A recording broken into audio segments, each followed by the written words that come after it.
Hello there, and welcome to Thank the Maker, a podcast about heroes, princesses, scoundrels, hokey religions, ancient weapons, and all things Star Wars. I am Adam Russell. I am Mike Forrester. Adam, it's just you and me again. Just the two of us. Insert the rest of the lyrics. I haven't... Oh, yeah, just the two of us. That's a good one. I haven't gone on tour yet this year, so I actually feel like I'm slowly becoming the most consistent member of Thank the Maker.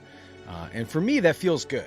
I mean, I love a consistent product that we can continue to put out because I think you guys just announced that you're going on tour with Yellow Card in Europe. We are. Yes. Tell me more about that. Mostly UK. Okay. A little bit of mainland Europe. Okay. Which is pretty standard for us. It's always kind of been that way. We've done a ton of cities on that little bitty island. And then we ended up doing like, I don't know, I think 4 in mainland Europe, including like Belgium, Germany. We're going to Paris for the first time ever. Paris, France, of course. Oh, that's great. And one other country.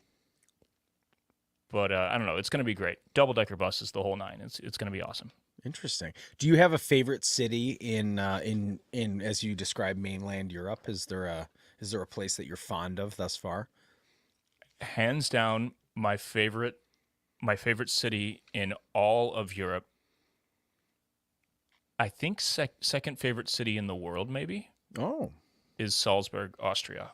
Salzburg, Austria, which does sound like a wonderful place. It is. The hills are alive with the sound of music.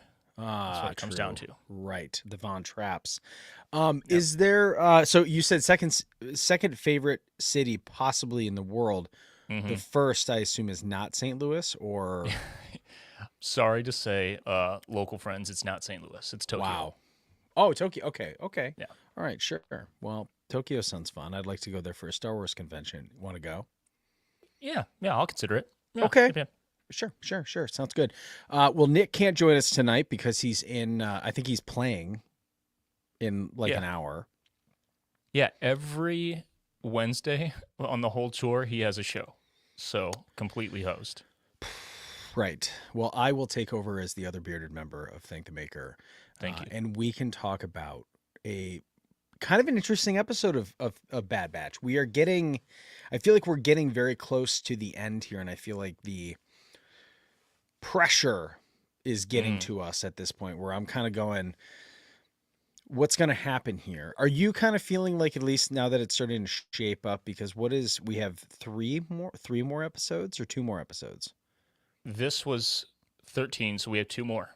Okay. Do you feel like the finale at this point is going to be like a Rebels 1 hour episode at this point? I really hope so. I haven't seen details, right? They haven't disclosed anything, right? No. God, I hope so, man. Right. There's so much to do. This one is probably my first one that I went. Now this is the one that I'm banging on it, going, man, I want more out of this one. Yes. And I think what's interesting about this is being that, of course, that we knew we were going to have to get to this point eventually.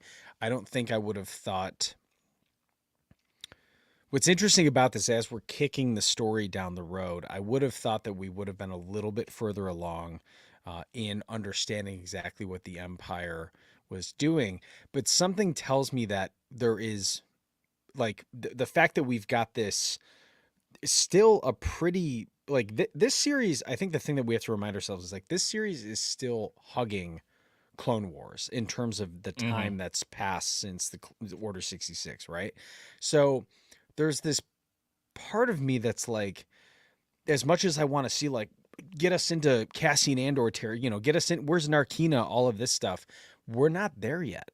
Like, we're really not there yet. So I'm starting to feel like maybe Disney Animation has something coming down the line that's going to give us maybe a transitional period into Tales of the Empire, something. I'm just getting a feeling right now. Yeah. Are you feeling the same way? For sure. Because if this was really truly wrapping up this story, or this entire era's story, I don't think we'd be feeling what we're feeling right now, what you started this episode talking about. Right. Because there's just too much to do. and I'm completely cool with that. If the Bad Batch journey ends, if they end what's temporarily what's going on Mount Tantus, the majority of the Bad Batch die, or they have to go into hiding in some way, and Right. then we carry on Omega's story. Mm-hmm. That seems like the most compelling thing to me. I want that so badly. Just Star Sure. Wars Omega, whatever.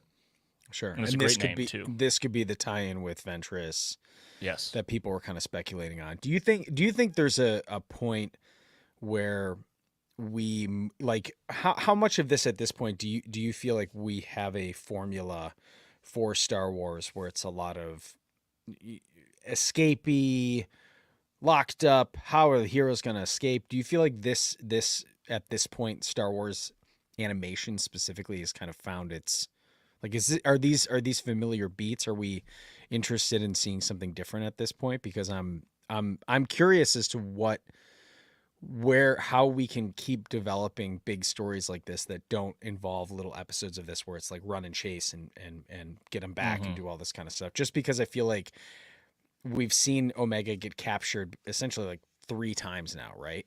And right. I'm kind of interested in seeing where this story is going to go, but I think if we don't get an hour finale, I'm going to be like, man, there's got to be something coming down the line, because this seems like a crazy, I at least in the way that it was described when we read that little reviewer's note that was like, I've seen the rest of the Bad Batch episodes.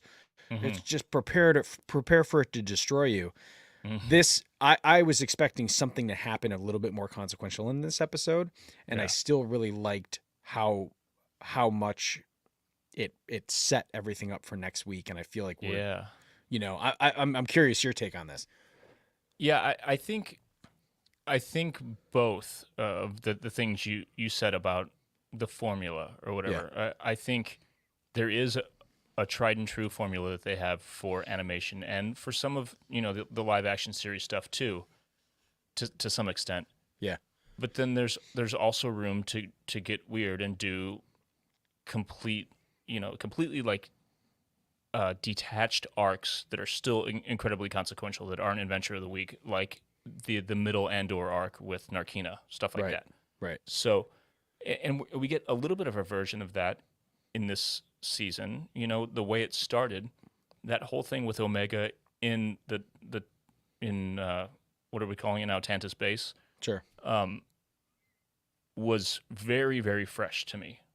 All the imagery that it was an incredibly cinematic season premiere. So I think we have plenty of room to do all that. And then in terms of like teeing up the next thing, this episode went by so fast to me. Right. When it was done, I was like, what? I looked at my watch like, what? Yeah. It's been at like 11 minutes. What is, no. But it was the full length. Yep. It was just so action packed, and the train was moving so fast. But it is, like you're saying, just teeing up something. And I think Disney knows what they're doing, despite what all the haters would say. Right. At least Filoni in this case, and Jennifer Corbett and Brad Rao and everybody, they have a great idea of what kind of stories they want to tell, and they're doing it in a way that I don't think is fully paying off yet. I don't think it. I know it's not a short-term payoff plan or vision. Yep. So I think this, much like the Clone Wars at the beginning, will long-term mean so much more to so many more people. And there's even something we'll mention later about Omega's arc compared to some of the Clone Wars arcs. And I'm just ready for more. I'm completely confident in what they can give us, and I'm ready for more. I feel the same way. I think if we're looking at it, I think the part that's interesting about this is I'm looking at our bingo cards, and I gotta appreciate that we shot for the moon on this one, right? Like we were talking like they're gonna tie in the Narkina prison system, and Boba Fett's gonna come back, and like all like I think what's really interesting about this is Brad Rao and Jennifer Corbett. To be a Star Wars producer, you get the keys to the story kingdom, right?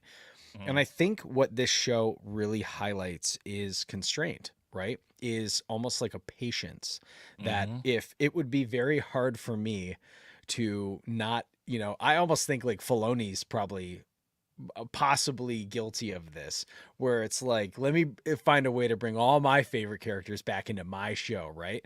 Yeah. And the fact that we haven't gotten, a fresh green painted Boba Fett pre-Empire, that we haven't gotten a lot of these other, obvious Easter eggs, but like, we haven't gotten Bosk and we haven't got any of these other characters that we had come to known to show up a little bit in Clone Wars. And so I have to really appreciate their constraint with saying the story is about this crew. The story is about, we don't want Boba Fett to come on screen, and here, watch, Boba Fett's coming on screen next week.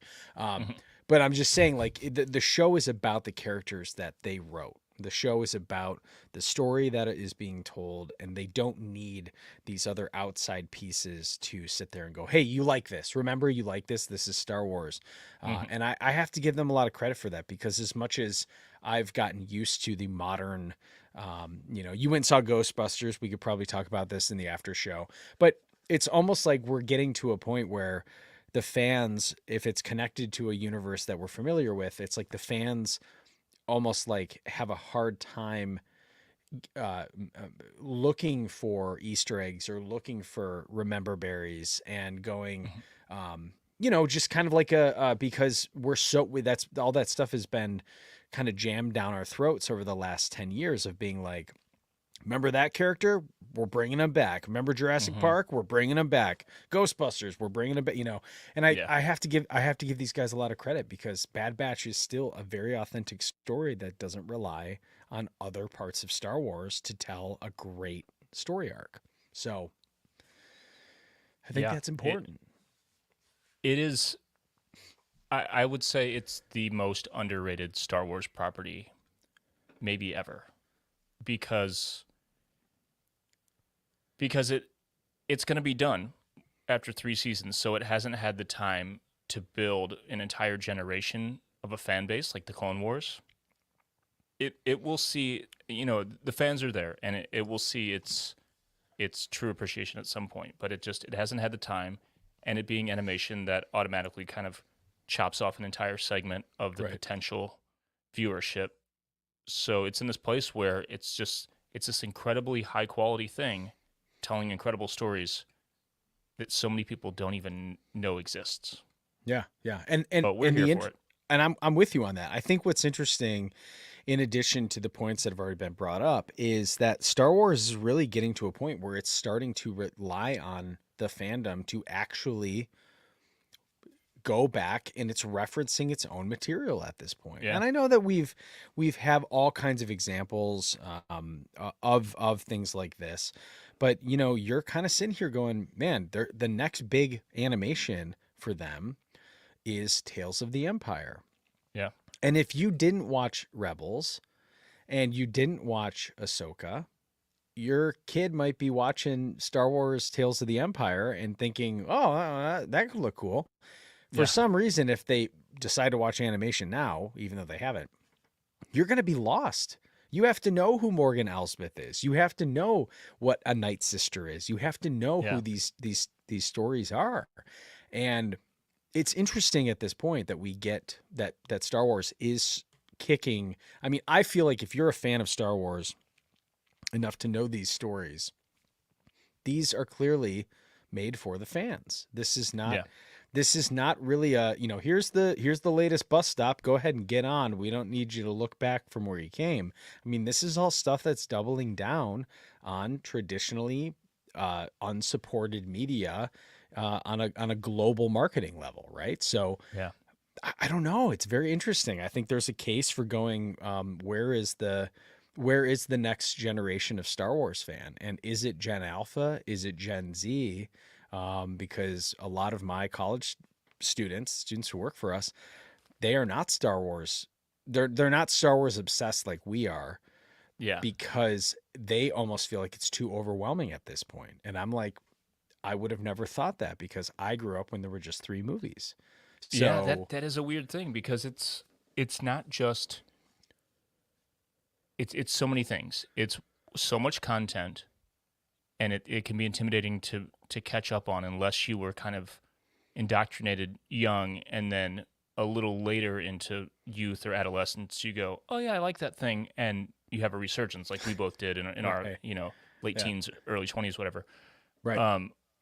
If you don't have that, it's overwhelming, and then the alternative to getting into this giant overwhelming world is to just watch Mr. Beast or Dude Perfect or whatever's on YouTube or whatever's on TikTok, and it's just like you just get the serotonin hit over and over and over from whatever shit gets thrown in front of your face. So yeah, boomer alert, real old guy talk here. So that's great. we got a lot of stuff to talk about, so let's get moving. But before we get into Stolen Plans, I do want to say, on the score, again, I know we say this every week, but like just when you think the score can't get any better, the Kiner family drops this thing on us. I loved it. Like the very first note hit so hard, and like at frame one of the whole thing, it just like landed so hard, so foreboding, and it set the tone from frame one. Big synths, battle drums, that kind of stuff, so ominous. Yep. And then visually, yet again, incredibly beautiful, wide establishing shots that look like matte paintings that are, as we learned recently, actually based directly on the concept art, not just conceptually, but concept art used as the actual base in the rendering. Yeah. Scott Zanteno, friend of the pod and concept artist for Lucasfilm, shared recently on their Instagram what was it? There's sort of like a big dam. Yeah. From last episode. Yep. In Instagram stories that said, something like, "Love to see when art department just uses my concept art as the actual base for it." Yeah, and it was so little of it was modified. I mean, yes, you're talking, and that goes to show you the concept art. The concept art has to be awesome. Like it in some ways, what's crazy about concept art, because we're so used to seeing the art of books and all that stuff, and you can see how, especially Din Djarin, right? The Mandalorian's look changed 15 times before we landed on the one that we got in the show. Yeah. But this was like, they just took the matte painting and they just said, here, just add a little animated truck coming in. It was like, whoa, yeah, nice work. So shout out to Scott. He's a friend of the they're a friend of the pod, and they went on Starcruiser with us, and like they're a huge Star Wars fan. I mean, the best kind of fan, incredibly kind person, and also just a good, an incredible creative all around. So it's really cool to see when we get to see these little tidbits of when this behind the scenes gets brought to the front. It's awesome. Love it. Mike, you want to do Stolen Plans? Let's do it. What have you done with those plans? The Bad Batch, Season 3, Episode 12, Into the Breach. 13, my bad. Adam, now I have to redo it. This is live. This is live. We'll do it. Let's do it for the pickup, all right? Season 3, Episode 13, Into the Breach. That's why they watch it. Debuted today, April 17th, 2024 on Disney+. The Disney Plus description: the Batch prep for a gambit in enemy territory. And did they? Runtime was 25 minutes, directed by Saul Ruiz, written by supervising director Brad Rao. Always nice to see Brad get just in the weeds on this one. It features all of the actors who previously voiced the Force-sensitive children, and now Naya Singh Padilla as Sammy, who had no dialogue prior in this episode. Which Sammy is which character? The blue skin. I can't remember the species. Oh yes. Holding the baby. Marilyn. Oh, that sounds right. Yes. Okay. Yeah, she was holding the baby. Oh, okay. Was it? No, Marilyn. That was the green kid with the markings under his eyes. Oh, is the blue skin the same species as Senator Chuchi? Pantoran. Yeah, right. She's Pantoran. Yep. Right. Yeah. Yep. We'll go back, and I'm sure the patrons will jump in on this one.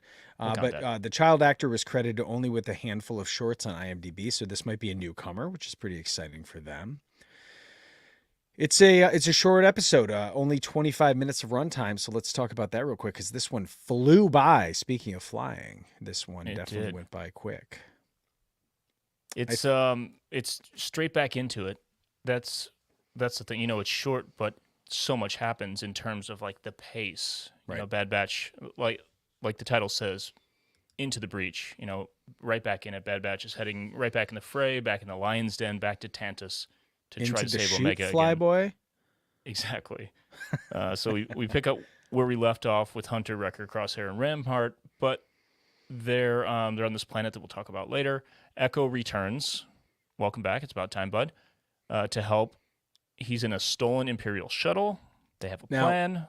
Adam, do you also think we did a little breakdown for our patron subscribers where we were looking at trying to figure out what was the head? We thought it was an AT-AT, but it's not. It's an earlier model. Oh, Did you notice the front, the cockpit, and the guns on the side of this thing? Have we seen this model before? We or is have. it like a mashup? We have, but do you think that maybe we were looking at the wrong thing in the Tales of the Empire trailer? Because of what we're seeing on the shuttle? What are you saying? I'm saying in that screen grab, we were trying to deliberate what that was. And we were like, we couldn't exactly match it up, right? Like we were still looking for the actual one. Do you think it was one of these shuttles? Oh, yeah, because we could only see the head. It's got the front turrets and everything. And when it landed, I was like, oh my gosh, did we miss that? That is very possible. Interesting. Yeah, well, this is one of this era. Yes. Which goes all the way up to almost to Rebels, I guess, right? Right. But it's a version of what becomes the Lambda class, and there are the different variants, like just like the sort of executive shuttle, and then the one with all the cargo space. Right. And then eventually getting all this way to Return of the Jedi with Shuttle Tidarium. So yeah, I like it. It's cool. It's a familiar style design. It's the fold up wings, or gull wings, if you call them, or whatever. Unbelievably cool. I dig it. I love it. That was always one of my favorites. So they have a plan. They strip their armor of the custom paint jobs they've had over time. I don't know what the point is. They're still not wearing trooper armor. I was hoping they would steal the TK armor and go in disguise, and then we get a hit on the bingo card. Nice. Of course. I thought of something, though, while I was putting together the den. There's maybe a reason they didn't do it. Not why the characters didn't do it, but why the writers maybe skipped it. Sure. We'll talk about that later. Okay. So they're going to do that. They're going to put Rampart in an Imperial captain's uniform. He's not happy about being a captain. Take the stolen shuttle. What a jerk. Take the stolen shuttle to Imperial Station 003, orbiting Coruscant. Finally have a name for that thing. They're going to find a science vessel headed for Tantus, steal the navigational data, go to Tantus, kick Imperial ass. But ultimately, they end up having to improvise, as is tradition. Right. They get the information. They can't get it remotely, the information. So Echo has to board the science vessel and disengage the proximity sensors so the rest of the Bad Batch can sneak up in the shuttle, attached to the bottom of the vessel, and hitch a ride, which they were able to do because they were inverted. Yeah. Yep. Ryan, will you listen to this one, please, and get my back on that? Cool. Yeah. It's actually like 1.5. But back on Tantus. We actually start on Tantus, but to bring you up to speed on that, Omega meets the Force-sensitive children, like we talked about, including Little Baron, who was captured in Episode 10. Identity Crisis, the little sort of like four-eared cat kind of species. Mm-hmm. Definitely a baby. Definitely baby. We were thinking like toddler or baby or whatever in that episode. Definitely a baby with the goo-goo gaga, give me my toy, I'm going to suck on a binky kind of vibe. The kids are super depressed, defeated, like just resigned to their fate. But Omega steps up, and this is an awesome moment for Omega in her arc where she's now like in this leadership position. Right. And she's not only in the leadership position, but she's like up for the challenge and excited about the challenge. Because she tells them, I've escaped before, and I'll do it again, and here's how it's going to go down. Now, do you think Emery Carr intentionally left Omega with a box full of toys? I'm leaning towards yes at this point and hoping yes. There was a little kind of like look back where like Omega looks down and Emery almost like kind of looks back as like I gave you enough time to do that. You should have done that by now. Mm, I saw that little look in there and I was like, yeah. Yeah. that's tight.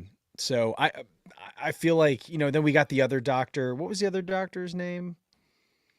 I didn't commit that to memory, but that's the first time we've actually seen close up one of the other doctors, right? One of the other doctors, and there was a male doctor too, which I thought was interesting, but he didn't look like a clone.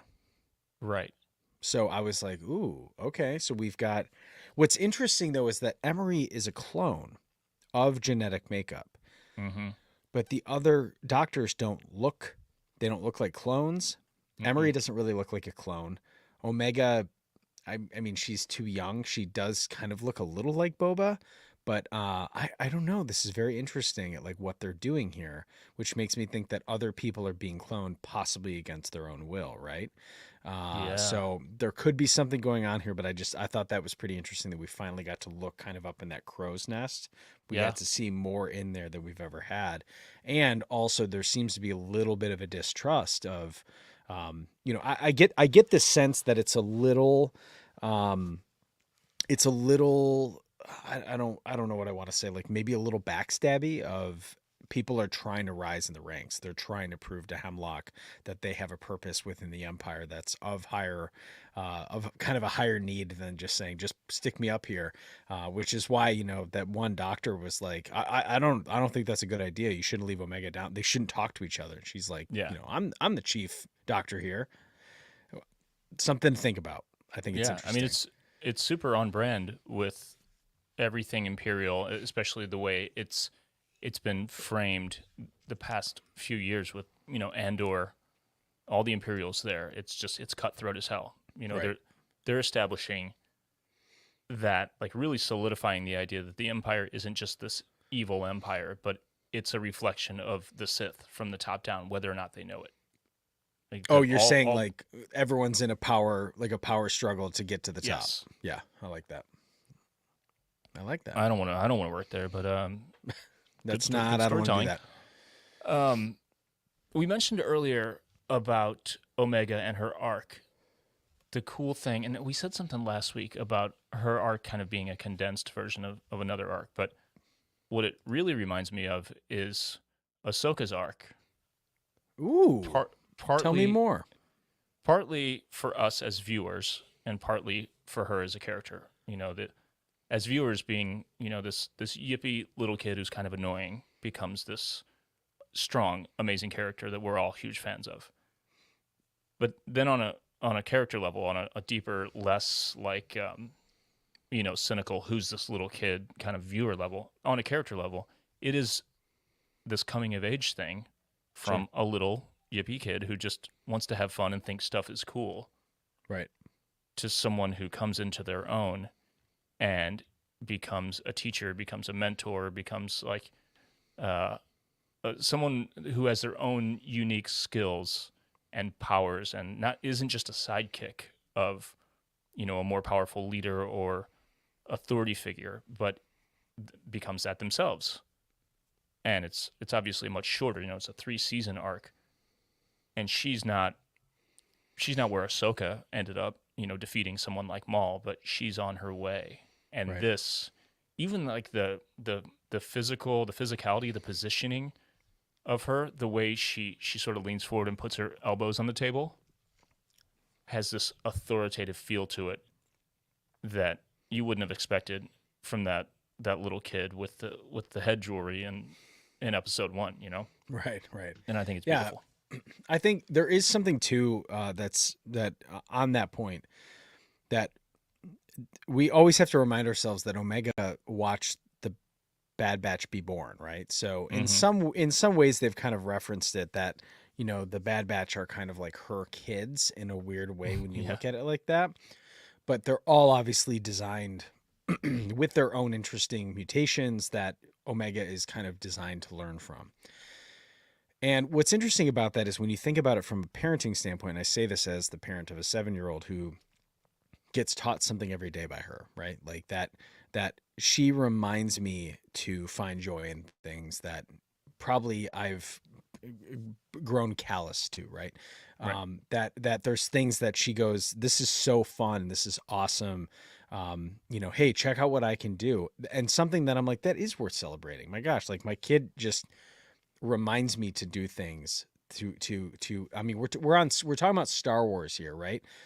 We still have to suspend our disbelief to make all of this make sense, right? And like there is no better way than the mind of a child, right? And that's a good quote. I wish they would incorporate that in Star Wars somehow. But something about Omega's journey that has used the Bad Batch as a way for her to learn and teach simultaneously is very well written. And I think when we see the end of it, we're going to really understand Omega's role in this whole thing, because you're absolutely right, Adam. Like her character arc is insane. It's not as dramatic as Ahsoka's, but it doesn't make it any less than important. Ahsoka does represent the, what do you want me to do? Go stare down the Galactic, the First Order with the light sword. Mm-hmm. She is literally going to tear down Grand Moff Tarkin's, like, you know what I mean? Like that's like Hemlock. It's Hemlock's project, clearly, but like Omega is going to take this down. This is the staring down the First Order with her way. This is her defeating Maul on Mandalore. This is Cassian Andor getting, this is Jyn Erso's getting the plans out to the rebellion to be able to defeat the Death Star. I mean, like, this little kid might disrupt one of the most important things that the Galactic Empire is not able to do, or at least do in a bad way to make it so that the Emperor does not actually truly succeed in the best way that he can. Because by the time we see him in Rise of Skywalker, dude is not good. He's not ready to come. He's not ready to take over the galaxy. And that might have been due to Omega. Like, dude, the implications are insane. Yeah. And she's stoked about the challenge to top it all off. Yeah. That's right. That's right. With all of this led up to the Rise of Skywalker just because of her little toothpick that she's got. I mean, you got to appreciate that. Yeah. She's like, yeah, but I'm psyched. Let's go kill some birds. Let's go kill some birds. Yeah. All right. To wrap it up, though, her plan, which she gets into, she's going to break into one of those sort of dumbwaiter elevator tunnels that the droids come down to the cells to get the blood samples with, right? So through that, those lead right out of the vault into the lab. They'll escape through there. That's her plan. And she opens it up enough to see that it's possible, closes it back up when the other Dr. Scalder, Stacey Leanne in the Patron chat, thank you. There we go. Dr. Scalder comes to check on her. Nothing to see here. It's classic suspense action movie timing. You think, here she comes, here she comes, here she comes, and I'm fine. What's going on? Yep. It's good. It's good stuff. All right, we have a bunch of stuff in the Den of Antiquities to talk about. Lots of interesting crap. So let's go ahead and get into it. For over 1,000 generations. It is the dark saber. Tortagon. Oh gosh. It's a Calicori. A Sith wayfinder. Dark science. Cloning. Secrets only the Sith knew. The Den of Antiquities. The title of the episode, Into the Breach, is a reference to a line from Shakespeare's Henry V. In a speech King Henry V gives to rally his troops, he says, "Once more unto the breach, dear friends, once more, or close the wall up with our English dead." Too long didn't read. One last attempt. We either win or we die trying. Which, let's freak out for a second. Someone's gonna get it, right? Someone's gonna get it. We just know it. I think that's a good callback right there to, of course, Shakespeare playing absolutely zero role in Star Wars. I mean that with all humor. In the space station orbiting Coruscant, we again get to see the vacuum tube being used to load droids into a ship. We mentioned on one of our previous episodes that this calls back to a similar system used on the Jawa Sandcrawler in A New Hope. But also, get a load of these guys. A clear dome that exposes all of the little parts inside. Looky there. What's really cool about this is at the end of the queue, there's a droid with the open style dome. It's a R2 style droid, but he's got the transparent dome. And the astromechs like this have only been seen a handful of times throughout Star Wars history, but they're going all the way back to A New Hope on the Death Star that had never prominently been featured. But you see them in the back there. Old plastic dome right on the top there. This is an old school throwback, Adam the Skull. Nice catch on this one. Is that one on the left? Is that blue? Is that blue or is that looks blue, right? Or It is looks like gray? a bluish color. Yeah. Like Yeah. almost like gunmetal. Yeah, that's unbelievably cool. So I think this is a really great callback to let us know that like we are getting further and further into A New Hope. And in Legends, they were actually labeled as R3 series, but when you dig deep, it turns out there are actually no hard rules on how astromech droids are designated. So go ahead and just, if you're building a droid, call it whatever. Do whatever. Do whatever. But we definitely know that the astromech style, we call them R2 units. That's fine. Yeah. Let it go. But you know what? Whatever you want. If it's the dome, go for it. R5, R6, R7, whatever. Have fun with it. The top-down establishing shots of Tantus that we mentioned earlier. We return to the visual language of the season premiere with these. This is a beautiful shot right here. I love this. Bringing back the circular imagery symbolizing a clock face as we tick-tock down to the finale. I think that's a good call right there.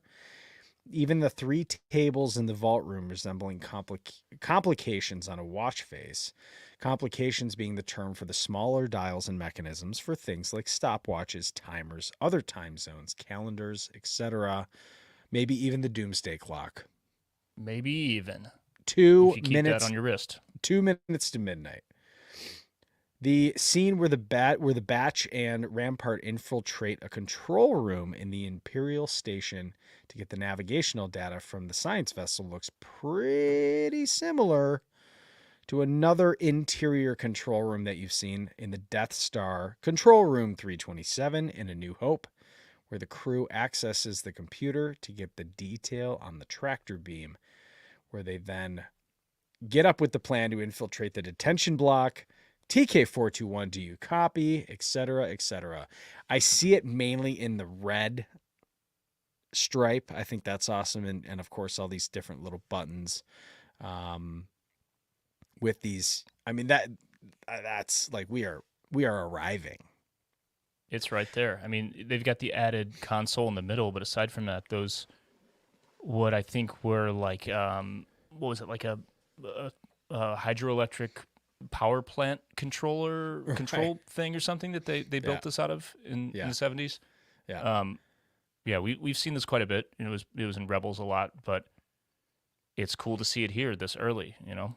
Yeah, and I'm actually looking in the back there. I guess I never realized how many references to the actual Death Star were on the screens. Look at that. Yeah. That's pretty cool. That's awesome.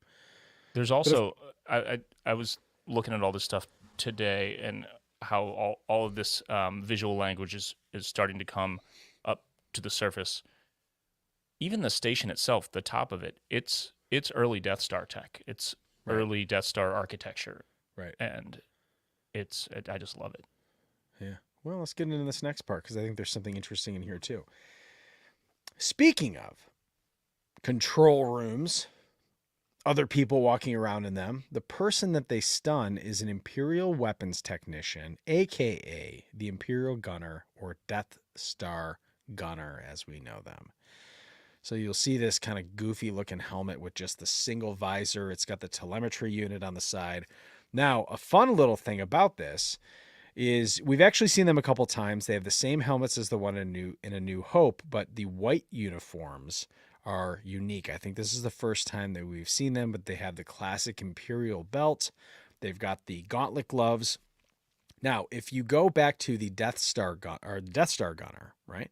Now, people are looking at this chest piece here, right? And this is interesting. I mean, this is cool.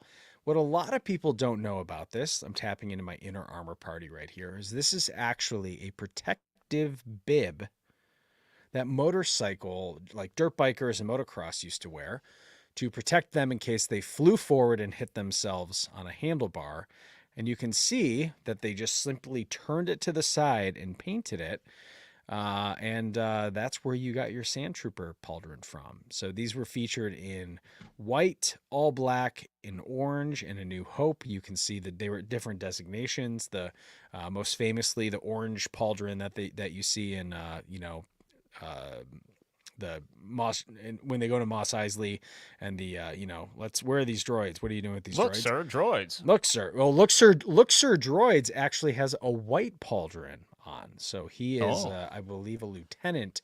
And then we have some of the other ones, some of the troopers that have a black pauldron, but they don't have a backpack on, a filtration pack. So you're getting a little detail here. This is where this stuff comes from. And when you really think about it, there's so little things that actually were created new for Star Wars. Like they found little parts that George Lucas was cheap, right? So he made the stormtroopers, and after that there was a lot of stuff that he just said repurpose, put the Greeblies on it, figure it out. And this is a classic example of original trilogy repurposed tech that all of a sudden it went from a German MG-34 machine gun to suddenly put a couple pieces on it, and then all of a sudden it's a DLT-19. Congratulations, you have a space gun. So that's a pretty cool little part there. Now let's go to the planet where Echo meet the Batch, which is called Bora Vio, which first appeared in season 1, episode 9, Bounty Lost, and this is where Cad Bane delivered Omega back to the Kaminoans. So this is kind of an interesting. It's got a Bespin vibe. It's a gas giant. It floats. These space stations, they hover. They're kind of like a collection, a little cluster of cities up here.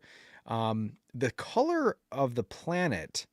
Well, actually, before you get to that, I had a realization after I took all these notes and put these in here. Okay.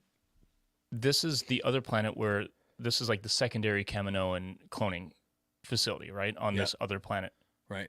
But notice those stations, as much as they look like the Cloud City station on Bespin, they also look just like Tapoka City. Yes. It's the same sort of like Hershey's Kiss kind of shape. Yep. So there's that. But when I was watching this, I completely forgot about this other planet. What is it called again? Bora Vio? Bora Vio, yeah. I completely forgot about it. I'm thinking, is this Bespin? I mean, it's got the colors, It's not, obviously, but it's got the colors. We've got these, like, orangish, pinkish hues in the clouds, and there's some blue there. So I'm thinking Bespin, there it is. We've got the classic. Color grading's a little different in the original trilogy, but it's got that orangish pink kind of hue. And here it is again, Luke hanging. You've got the top of Cloud City. Right. But then they if you look at the shot of them leaving the planet, it's blue. Like the atmosphere is blue from the view from space. Yep. Which is confusing. And then I thought, okay, well that can't be Bespin because Bespin's orange. So I went down the rabbit hole. Okay. Again, it's not Bespin, but I went down the rabbit hole. Here's the shot on the planet, this orangish pink. Then from space, blue, right? Weird. Okay. But then, so is Bespin. We always think of it in this pinkish orange kind of color. But I went back through The Empire Strikes Back, and there's a ton of blue. Interesting. There's the X-Wing arriving, there's wide shots. It's just puffy blue clouds, normal stuff. Huh. But then I realized, oh, duh. The sun.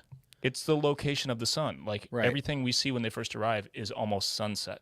Right. So if there's a lot of moisture in the air, there's a lot, obviously it's gas giant, right? So it has different reflectivity of sunlight, or of different rays of a different spectrum.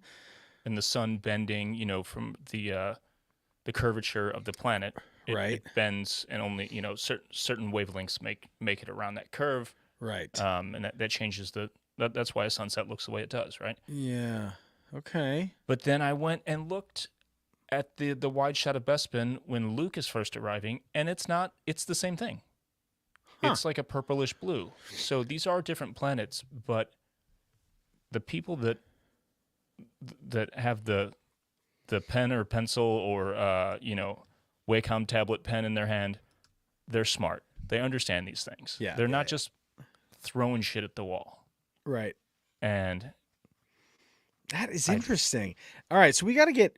I hope Scott listens to this, because that would be a very interesting thing for them to comment on. Because I think there's something in here. I'm with you that I think that if there was a moment to call out Bespin, I think they would have. Right. I just at this point, it's like, we can sometimes the problem is that if they reference a planet in Star Wars, if they were to say Bespin, they'd go, "We're gonna finally see Lando Calrissian again." It turns into all that, right? So, I can appreciate that they went with a new planet, but this is some space camp stuff right here, man. I can appreciate this. I went deep. It was fun. It was ultimately disappointing in the end when I found out what planet it actually was, but the consistencies in terms of like the different times of day, the different atmospheric conditions they're consistent, So Right. we've got two different gas giants that are bound to the same principles of physics and climate and everything else. So and good on them. And all our patrons who take pictures are like, everyone knows that Bespin is always best at golden hour and magic hour for photos. It's awesome, for sure. All right. Well, that's interesting. Fun nonetheless. Yeah, I love that. But all right, I was stoked for a second, like, oh, here we go. We're gonna get another hit on the bingo card, but no OT planet. No, that's okay. Wah, wah. That's okay. We'll get there. That's how I feel, at least. Soon, eventually. Yeah, maybe. That said, nothing to report on the bingo card results. Nothing. Man, I feel not even the patrons, man. Next week could just be, it could light up like a Christmas tree, man. We have no idea what's going to happen next week. Well, here's hoping, as they say. Right. I think next week is even a shorter episode. I hate to break your heart. I think it's only a 22-minute episode. But before we freak out, that could also mean that it is a visually impressive episode where they were like, we got a lot of render time. Mm-hmm. Let's make this one a little shorter because this is going to make the computers cook. So let's bring it back down. So we'll see. No bingo card results. That's fine. I'm already looking forward to next week. I think we got another section that we should talk about. I love you. I know. Favorite moments, favorite quotes, favorite scenes, etc. Let's go to the patrons here in Discord and get some of their favorites before we talk about ours. Stacy Leanne has a couple. Everything Echo and Omega. Everything they said and did, she says. This move, she sent a gif of Echo coming into the hangar on top of this I guess stack of like cargo crates, and he does this sick, like I'm saying sick while laughing. It's a complete over the top, like roll, duck, turn to get behind the thing. It's, what am I thinking of here? Like it's like MacGruber or something. You know what I mean? It's Sure, just like, right. It's way too much. Yeah. And then let's see, Echo telling Rampart he's been demoted. That was great. All that banter with Rampart was awesome. Omega being Omega. Very satisfying. Immediately planning her escape and recruiting the other kids. So smart, so badass. Hunter responding negative. Mm-hmm. And attaching their ship to the Imperial ship. His Joel Miller era has been activated. What does that mean? Joel Miller. Who's Joel Miller? Oh, man. I guess I didn't realize that Joel Miller is from The Last of Us. I didn't realize I didn't know his last name was Miller. I guess I just didn't know that, but here we go. Yeah, sure. So, yep, that makes sense. And lastly, Wrecker responding with captaining. Yeah. Amazing. And love the that. Imperial hat, putting it back on the Imperial. Good stuff. Yep, that's pretty good. Let's see. Sky's Limit says, I loved Omega getting her Hannibal Smith on, but this shot made me audibly gasp. And Adam Skull, look at that. You guys both had an appreciation for the symbology of this episode. Yeah, Thought that the was top great. down circular It's imagery. Awesome. so good. My Nerd Stories favorite quote was when Rampart says, what, do you think I'm lying? And everyone says yes in unison. I thought that Yeah. was amazing. Favorite scenes from My Nerd Story was Echo sneaking onto the ship. Very Metal Gear Solid. Great call out right there. Solid Snake, absolutely. Wrecker wrecking the imp, asking him about their ship. So coming on to be like, Leia, let me check this. And you just watch him just wind up and then just like it disappears. Hunter docking at the last second so they could get to Tantus. After Crosshair missed the shot to get the tracker on the ship, taking Omega, it was nice to see the team come through at the last second so they can attempt to rescue her. I loved that too. The Tantus score, Kelly gave a huge shout out to the Tantus score. When you hear that synthy sound, Yes. you know that shit's gonna get dark. You know what? I agree with you, Kelly. I think that's fantastic. The blue guy, I like if you're sneaky around the Imperial base, all you need to do is name drop Tarkin and they'll let you go anywhere they Yeah. want. That's true. Security at the Imperial base is like everyone is terrified of each other. It is pretty easy to walk around and just throw that in there, right? Like, you know, demoting two low ranking Imperials just because they were afraid of Tarkin, of Governor Tarkin at the time. I think that's hilarious. Adam, what about you? Favorite moments, favorite parts of this episode? As much as I loved Omega with the kids and all the character arcs sort of hitting the bend when we see her settling in. You know, I mentioned the elbows on the table. All that stuff is great, but I couldn't help but get swept up in the suspense and the fun of the heist. Yeah. Even though the stakes are so high, it's still so fun the way they do it. Sure. And at the end, I guess Echo's he's in the science vessel and he's Right. trying to hack into the ship and disable the proximity sensor. And Rampart keeps trying to tell Hunter, You got to abort. nope, Abort the you gotta mission. wait, Yep. you gotta wait, you gotta abort, whatever. And he's like, nope, and he just goes for it, and he goes, he's inverted, got me there. And they clamp on the bottom, they take off. It's just like a perfectly paced, absolute like fist pumping way to end the episode. So Yeah. that ending, that last sequence was my favorite. Yeah, I thought that was great. I think there's a part about this episode where Echo's been fairly, I don't want to say missing from this season, but I don't want to say underutilized because I think that they're utilizing him exactly. I think the difficult part about Echo is that he almost is like overpowered compared to the rest of the Bad Batch, right? Because when you have this like cybernetic attachment, it makes it so that I think the reason that they had to give Echo and Tech a little space is because in some ways some of their skill sets kind of crossed over, right? So Right. with Tech gone, Echo kind of needed a couple big wins, right? Because he's kind of been this character that's shown up and done a job, and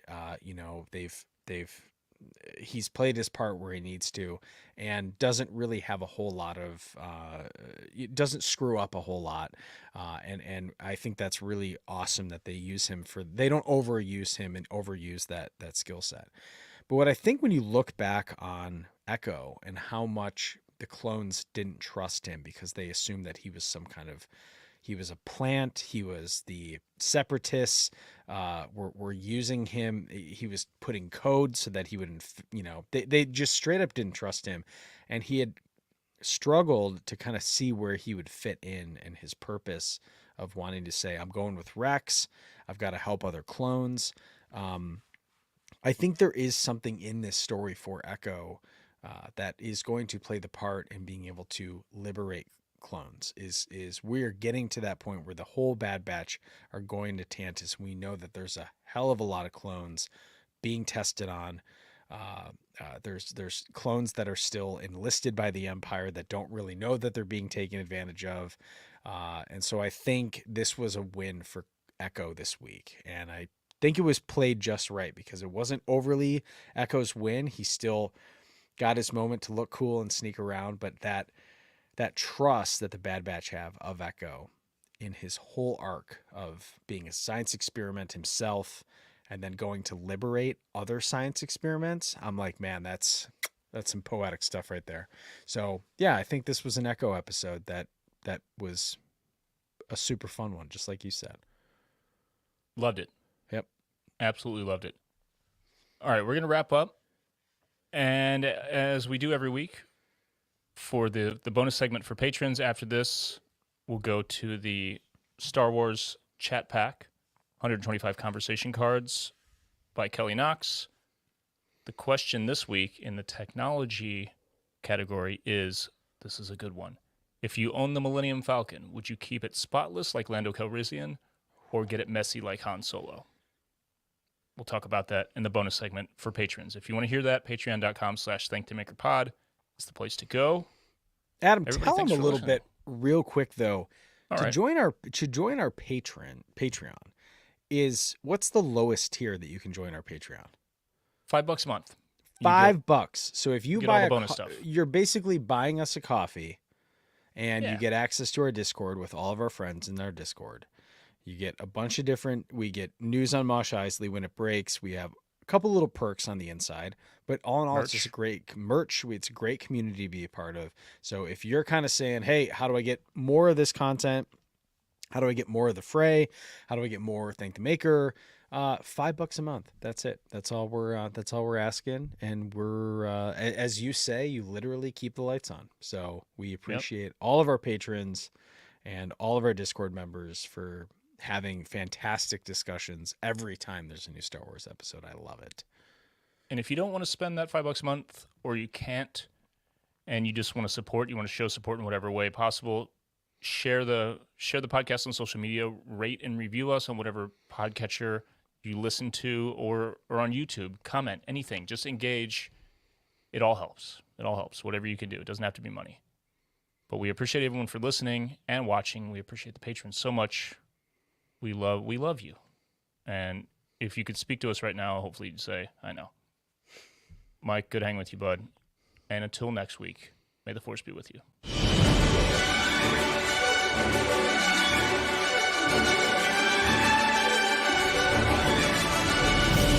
If you enjoy Thank the Maker, you can support us by following and leaving a review on Apple Podcasts, Spotify, or wherever you listen. Or you can support us directly at patreon.com/thankthemakerpod, where you can get access to our Discord server, exclusive content, exclusive merch, our recording live stream, and more. Our patrons quite literally make Thank the Maker possible.